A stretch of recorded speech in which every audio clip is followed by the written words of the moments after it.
Welcome to Control-Alt-Delete with Lisa Duerre Live. I'm Lisa Duerre, your guide through the ever-evolving landscape of leadership and tech. We're breaking down barriers and bringing our community together in real time. So whether you're tuning in from the comfort of your office chair or catching the replay later, please know that your voice matters. Speaking of voices, that's what firm leadership is all about. Listening, inviting wisdom, and embracing the collective intelligence of our teams. Because let's face it, no one leader has all the answers, and that's where you come in.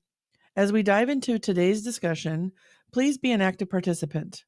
Drop your thoughts, questions, and insights into the comments below. This isn't just my podcast, it's ours. Together, we're rebooting Leadership Drive. And before we kick things off, I'd like to mention that this podcast and live stream experience is brought to you by RLD Group. As your host and the CEO of RLD Group, I'm grateful for the opportunity to collaborate and bring in this podcast to life. Together, we're committed to empowering organizations, teams, and leaders like you, and your engagement in this conversation is invaluable. So without further ado, let's jump into the conversation, get comfy, hit that subscribe button if you haven't already, and let's make some magic happen. Hey there, everyone. It's Lisa Duerre here. I'm so glad you're joining us. If you're live, please drop into the chat where you're coming from. If you're on the replay, drop in replay. We want to make sure that we reach as many leaders as possible because, as you know, here on Control-Alt-Delete, we are interactive and we are bringing you practical tips to help you on your leadership journey. And we want to make the most of our time together with you today. I'm so glad you're here.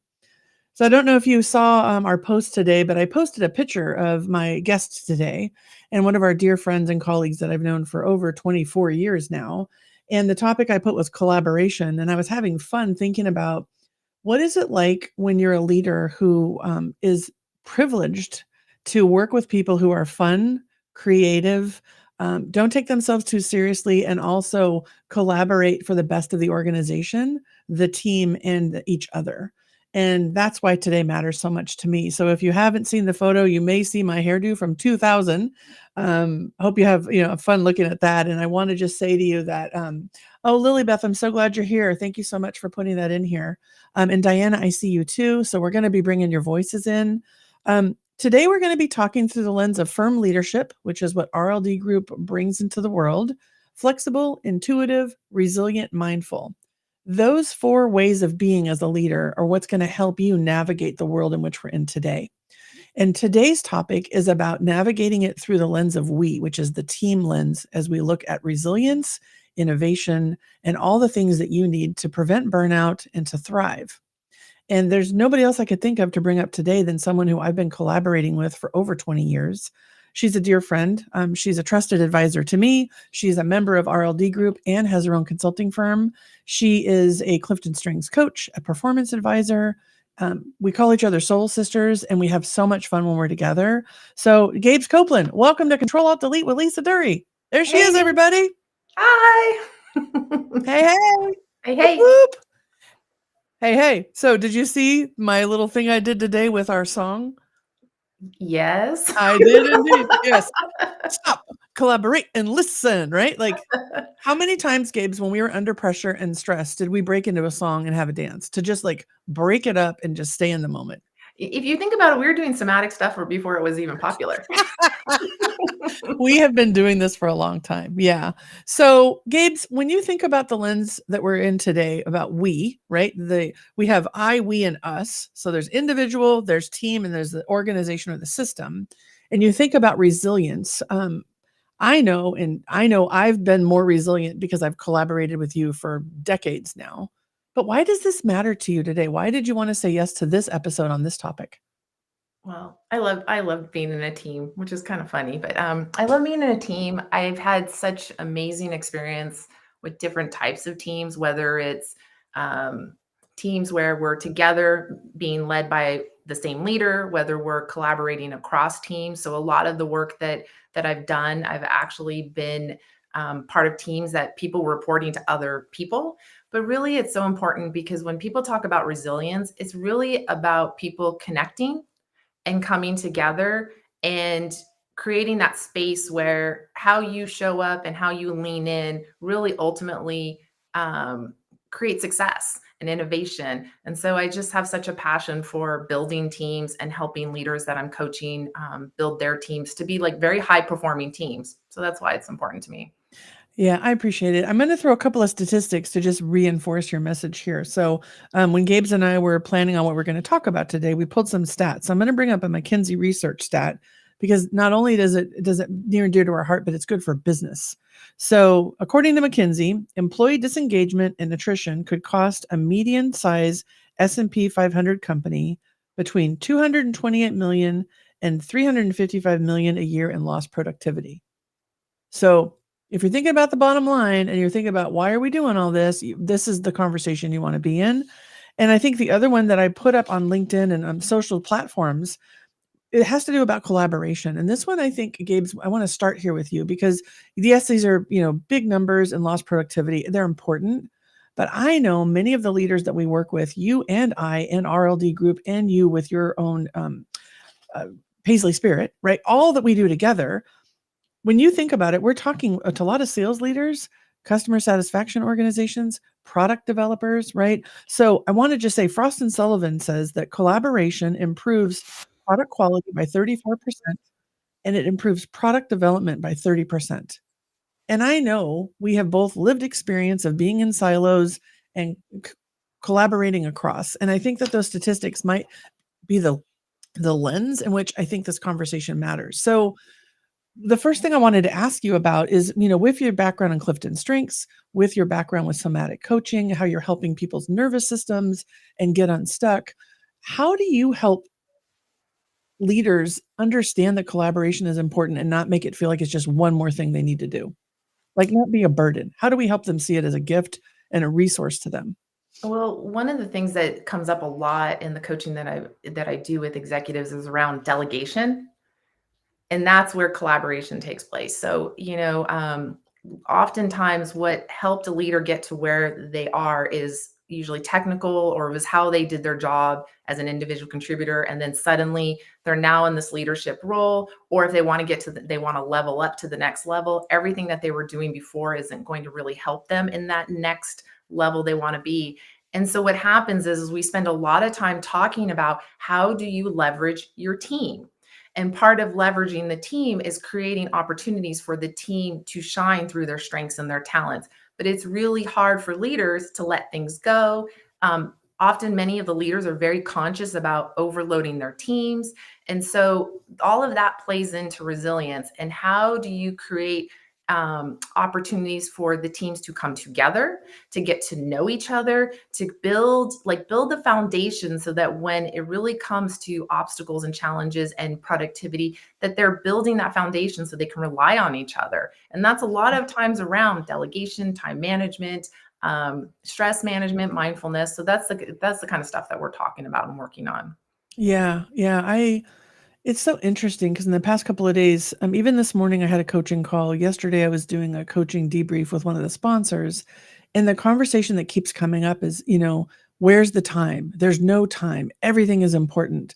And I think, I always say real talk. I just say what I think, right? And it's like, this is too important to ignore.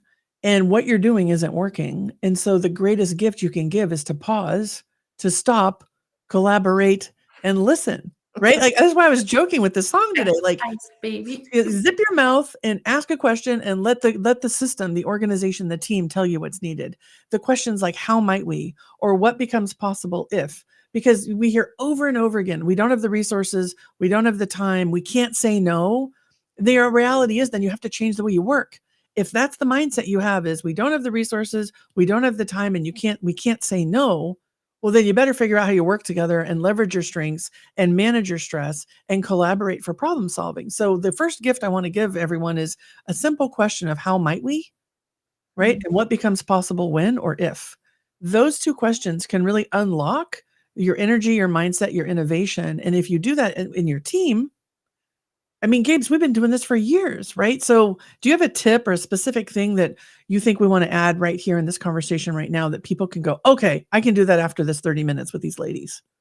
Well, what's fascinating is I actually have a client last week I was talking to, and he's in an organization that keeps reorging, So he's had a new manager, I think, every year for the last like 4 years. Mhm. And I said, when was the last time you talked to your manager? We're just kind of, I haven't talked to my manager in like 8 months.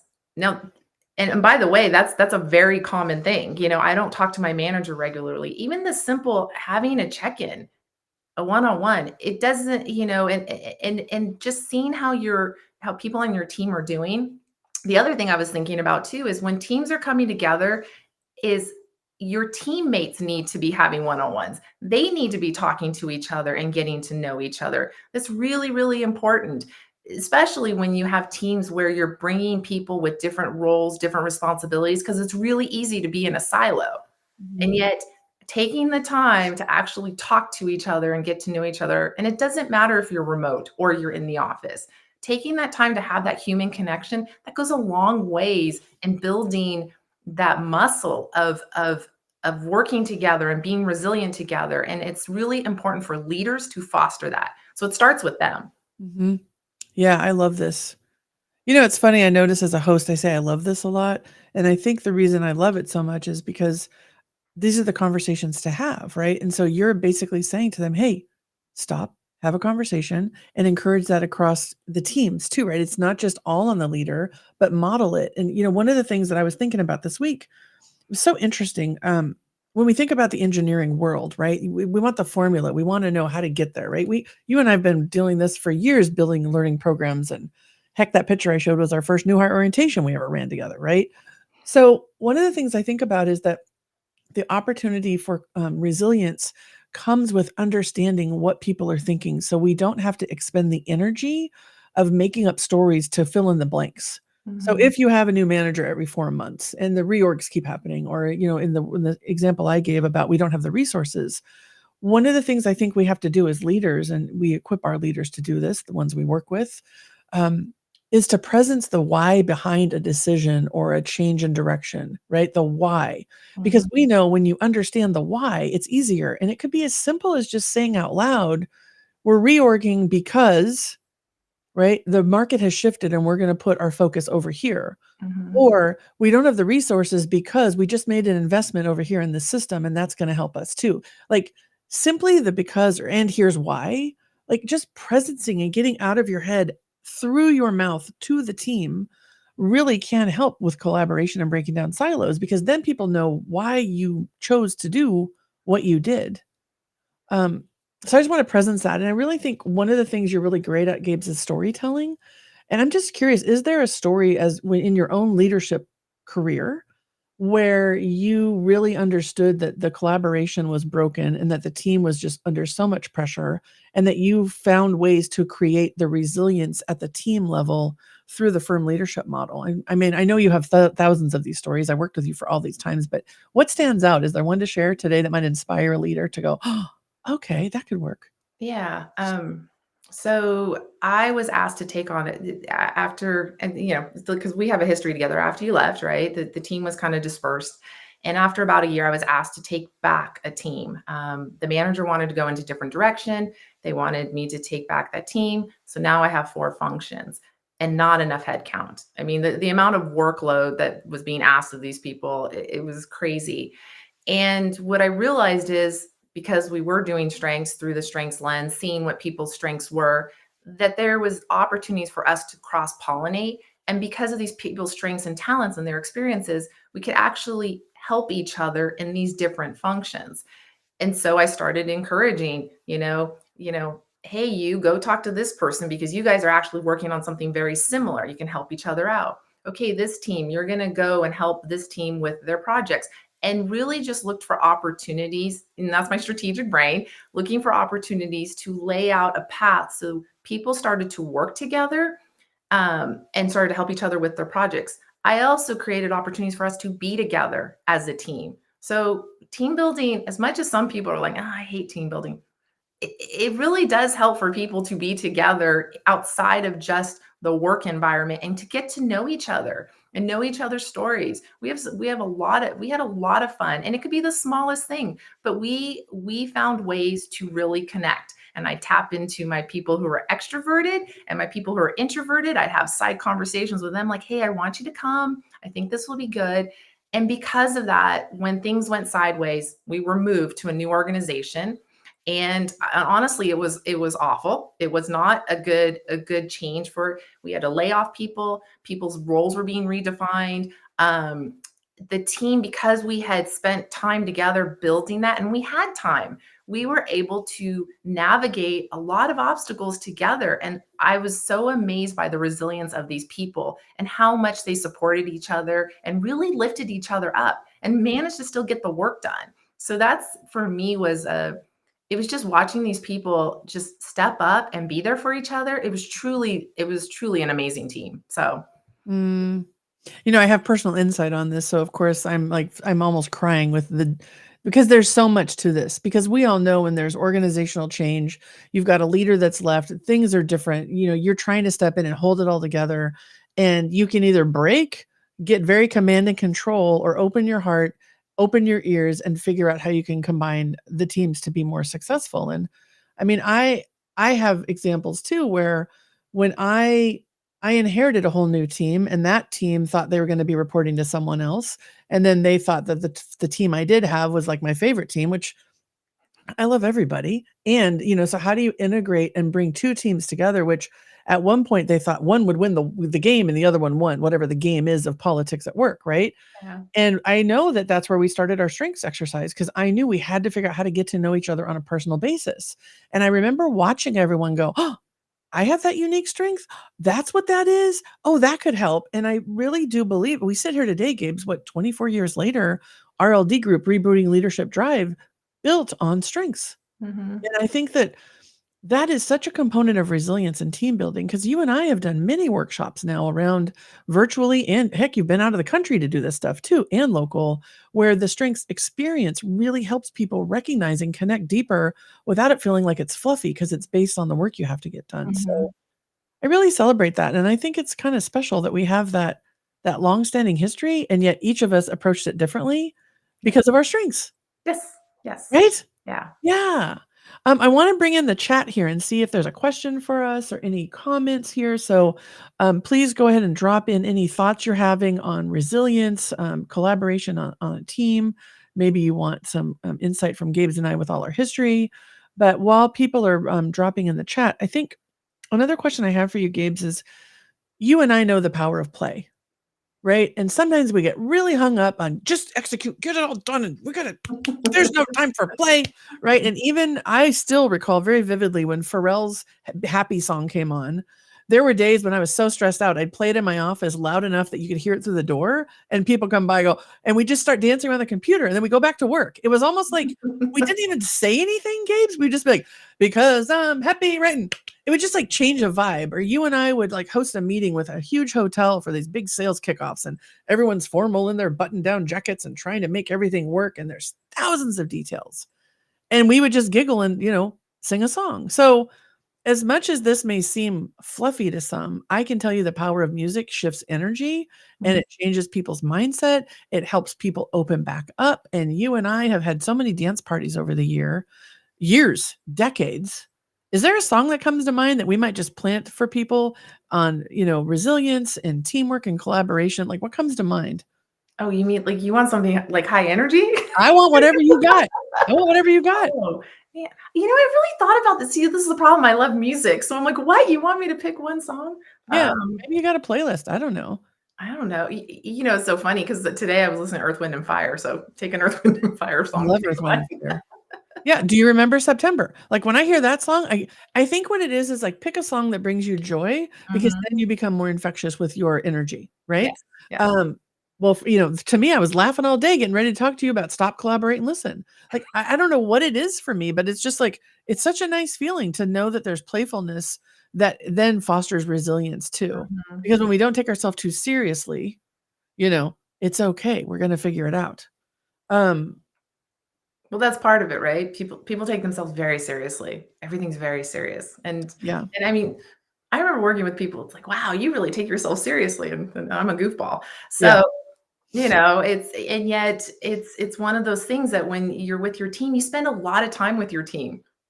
and sometimes you spend more time with your team than you do like your mates or people who you're hanging out with and stuff. So I think that and your team, a lot of times they understand the demands of your time, your energy, what you're having to do. And I know that I mean, I can honestly look back on my career and say I have some really good friends who were my teammates, really lifelong friends, Yeah. because they got it and we just bonded over it and we still are friends to this day and stuff. Yeah. One thing I do want to say is I think it's really important for especially leaders, for your team to know that you have their backs. Because you had mentioned that sometimes you have to do things because that's what's coming down from, upper management or your executive team, or they have these initiatives and it's one of those, it's the right thing to do. But as a team, when you know that your leader might go and try to push back or connect the dots for why this is important, that goes a long ways to helping that resilience and building that muscle around resilience, because you know that your manager is going to, it has your back no matter what, and that your teammates do too, even if you still have to do something that's like you don't totally agree with, or oh man, this is going to be more work, but Mhm. that your manager gets it. And I think that's really, really important for leaders to slow down enough to think, how is this going to affect my team, and do I need to then talk to them about it, whether it's individually or as a team. But I think that's really important, and that's something that I've seen you do. I know that I really try to be very conscious in my leadership with my team, explaining why it was that we were doing what we're doing and connecting the dots and staying really aware of what was going on from a business perspective, as well as talking to other people. So that, I think that's really, really important to helping the team with their resilience. I think that's so important. I'm going to bring a quote up in just a second, but I want to say something on this because you just made me realize something. So in our business at RLD Group, right? Like we're a coaching and consulting firm, right? We help leaders in tech prevent burnout, create an organizational culture where people can thrive because the people are inside, right? And there's times when people ask me to speak for free or do free things, or can I get a discount, or can we do these things? And I have to stay true and explain to our clients and potential clients, what it takes to run a business, what it means to be self-employed. How does this work? And I think because I did that so much inside my corporate days, I built enough muscle, but then I had to take an even deeper look at myself to figure out, how do you talk about the value, the return on investment when you invest in coaching or consulting, what it means to have us facilitate or help you design your strategic offsite, and not getting frustrated when they're like, well, that costs too much, or we don't have the budget, or all the things that come at you when you own your own business, right? Mhm. It was the same thing inside. Like we have to explain what's behind it. And so when I say to clients, well, you realize you get the private portal, we have, 24/7 email access, all the other things, whatever, right? You get the strengths grid. So then we debrief with you on all the things you can do. And they go, oh, all that's involved. So I think one of the things we all can do to be resilient is to explain what's underneath the decision or the stance. Here's why. I Mhm. just, your point is so important, Gabes, and I've noticed it as a business owner on this side too. Um, I saw a chat come up from Heather Herdeman, who I have not seen in 100 years. And oh my gosh, Heather, I'm so glad you're here. Hi, Heather. Heather is someone who I have so much fun with back in the day. I'm thrilled to know this is resonating, Heather, and I'm so glad you're here because joy is contagious, right? And um, I know you know this. And so thank you for, having fun is one of the smartest things you can do as a leader, right? Mhm. I love that. It's also a burnout prevention as well. And you know what's so interesting is I have these truth bombs I use, and I pulled one today and it says joy lives at the edge, right? And I think it's really important that we remember that as leaders, because we can get all caught up in all this, but how we show up, the energy that we bring affects the team, and that does either resource the batteries for resilience or deplete them. Mhm. Yep. Yeah. Okay, let me pull up another statistic and see where this takes us, okay? Companies that foster teamwork have a 50% lower employee turnover rate. That's from Gallup as well. And Gabes, I know you're Gallup certified, and I know you live in this land, and I know I've seen it when we do our strengths workshops. But can you just talk a little bit more? I mean, 50% lower employee turnover. Like, what becomes possible when your team stays and they feel supported? So, what are your thoughts on this statistic from Gallup? When I saw it, I was like, Yeah, like when you see the numbers, right? The Yeah. little nerd in me comes out.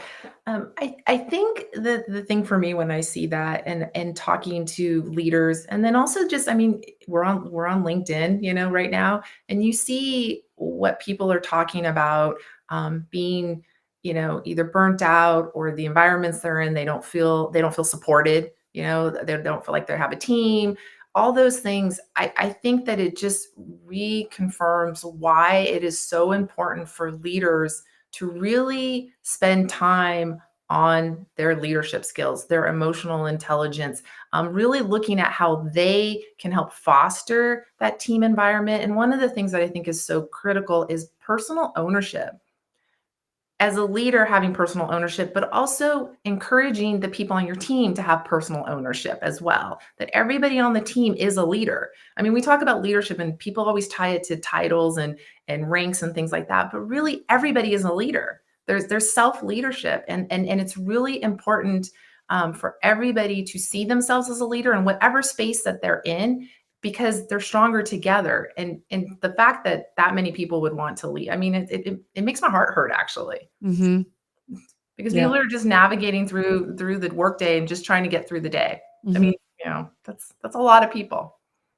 Yeah. I know, going through so many different scenarios in my head as you were talking, because it's not a surprise that you say what you say, having had the experiences that we've had together and knowing what it's like working with our clients. But the thing that I just keep thinking about is that teamwork doesn't have it. I don't want leaders to walk away from this feeling like they have to come up with a whole new strategy and a big plan, because this is a bite-sized thing. If you literally in your next team meeting ask everyone what are your thoughts, and you make sure the introverts have a chance to process and the extroverts, feel heard too, because they like to I'm an extrovert, I like to talk, right? But what are your thoughts? Like, that's the simplest way to build in some teamwork, right? Or what issues do you see? Or what opportunities do you have? Where you bring voices in, because what we know is that the speed of change, the acceleration of the world, it's impossible as the leader to have all the answers. So Mhm. I think one of the things to figure out on resilience and teamwork and collaboration is truly being okay not having all the answers,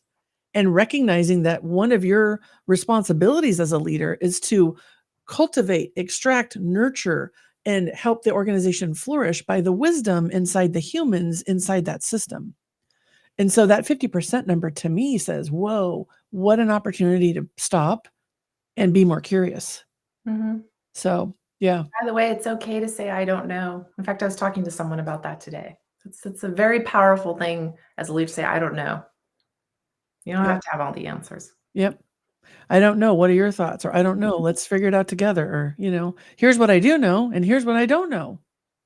Like, there's all kinds of ways to presence that. I appreciate that, Gabes. Yeah, in that case, your ego is not your amigo. Your ego, you heard it here first. Your ego is not your amigo. Oh, I love it so much.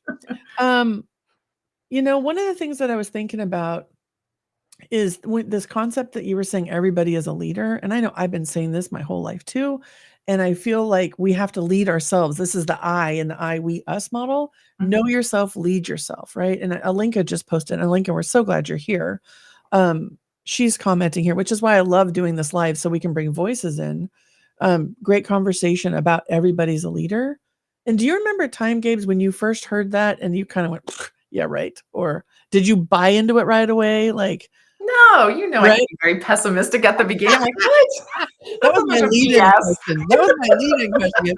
Tell me a time when you thought that was BS. I'm gonna be really honest. Yeah. It's So like, what okay, there's a cliche right there. Did I just say a cliche? I think I did. That's awesome. So, yeah, let us into your thought process, because I'm having been with you and working with you for decades. You are such an amazing leader, and I knew that in the beginning that wasn't your mindset. So, I think it's important to just help people know that. So, what is it? What shifted for you, or when did you first notice leading myself is being a leader, owning my story, bringing my thoughts? Yeah. That's leadership.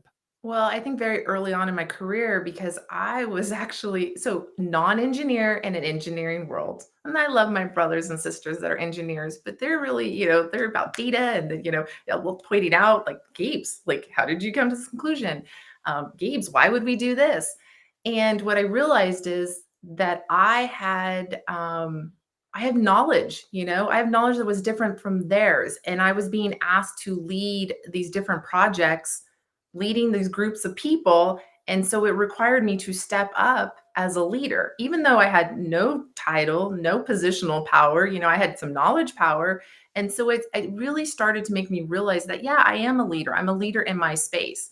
I think even with my team, they each had things that they were responsible. My team members, they had things they were responsible for. Well, they were the leader in that space. So you are a leader. And so I just slowly over time started to recognize that by encouraging people to step into their leadership space, whatever that was, it helps their confidence. It helps the team, the productivity of the team, the efficiency. It was just I just could see the ripple effects of Mhm. having that approach to things. So in my mind, especially with the work I do, because some people I work with are actual executives, other people are just individual contributors, and that's something that comes up a lot about how do you be the leader of your life, whatever it is that you're doing. So the Mhm. CEO of your life, you sometimes see on things. I was going to say it's another cliche, but no, no.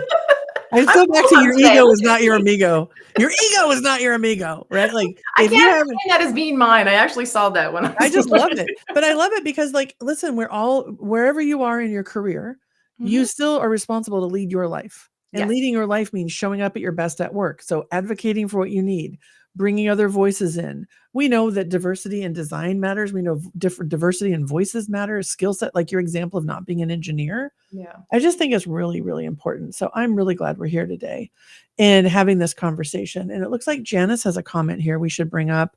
And I want to use Janice's comment as we wrap up here. So, as someone who is part of a team, it gives me a lot to think about as a leader. Yeah. And I know Janice is a colleague of yours, Gabes. Is anything you want to say to Janice's comment? Well, Janice, we're glad you're here. Oh, Janice is a beautiful leader. She's yeah, she is someone that I have learned so much from, and it just exudes her wholeness and who she is. And so thank you, Janice, for being here. Oh, that's awesome. Yeah, thank you, Janice. So, hey, if you've liked this conversation, you've been inspired like Janice, Alinka, Heather, Lilybeth, those of you that are commenting, thank you for bringing your voices right here, right now. If you've enjoyed this conversation, you want to bring it into your org, we'd love to talk to you. If you want to talk about strengths, we're here for that too. Please like, share, and comment and subscribe. We're going to continue to go live. Gabes, thanks for being my soul sister and my leadership development partner in life as we've navigated our careers together. And thank you for bringing your heart today and your experience. You guys, you don't have to do this alone. Don't do leadership alone, right? Teamwork makes the dream work. Oh dear, I did it again. And with that cliche, I'll just say thank you for being here today. Please like, share, and subscribe. We can't wait to see you next time on Control-Alt-Delete with Lisa Duerre. Gabes Coplan, you rock. Thanks for Thank you. being here today. Ice, ice, baby. Ice, ice, baby.